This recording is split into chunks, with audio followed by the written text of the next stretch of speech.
Listening is the most important for them, those who want to learn English, those who want to learn English. Actually, you can ask me why I should focus on listening for learn English. If I give an example, then it will be clear. আমরা অনেকেই বলি যে ইংরেজি শিখতে হলে আমাকে কেন লিসনিংটা বেশি বেশি করে শুনতে হবে। হ্যাঁ, তাদের জন্যই আমি একটি উদাহরণ দিচ্ছি। যখন আপনি ছোট ছিলেন তখন আপনি আপনার মাদার ল্যাঙ্গুয়েজ কীভাবে শিখেছিলেন? আপনি কি গ্রামার জানতেন?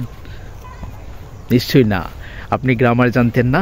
বাট আপনি আপনার বাংলা ভাষাটা স্কুলে যাওয়ার আগেই আপনি অনেক কথা বলতে পারতেন। এটা কিভাবে? এটা লিসনিংয়ের মাধ্যমে। যখন আপনার আম্মু কথা বলতো, আব্বু কথা বলতো, রিলেটিভসরা কথা বলতো, তাদের কথা শুনে শুনে আপনি আপনার বাংলাটাকে আয়ত্ত করেছেন, আপনি আপনার মাদার টাংটাকে আয়ত্ত করেছেন। Like this way you can also learn English. এভাবে আপনি ইংরেজিটা শিখতে পারেন শুনে শুনে। এখন বলবেন যে এখন তো আমার আম্মু কথা বলে না, আত্মীয় স্বজনরা ইংরেজি তো আর কথা বলবে না। সো এই পরিবেশটা আপনাকে তৈরি করতে হবে।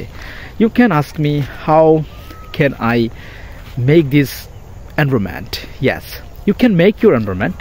আপনি আপনার পরিবেশ তৈরি করতে পারেন ঠিক এভাবে, যেমন আপনি আপনার মোবাইল ফোন আছে, আপনি ইউটিউবে যান, ইউটিউবে গিয়ে অনেক ইংলিশ স্পিকার ইংরেজি কথা বলে মোটিভেশনাল স্পিকিং শুনতে পারেন। এবং অনেক সময় দেখা গিয়েছে যে ক্যামব্রিজের যে বইগুলো আছে ওইগুলোতে ইংরেজি অনেক কনভারসেশন আছে, ওইগুলো আপনি শুনতে পারেন।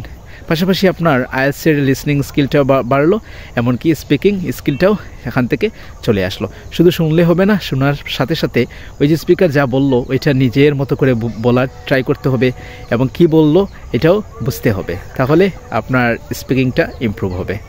Hope you will understand my point.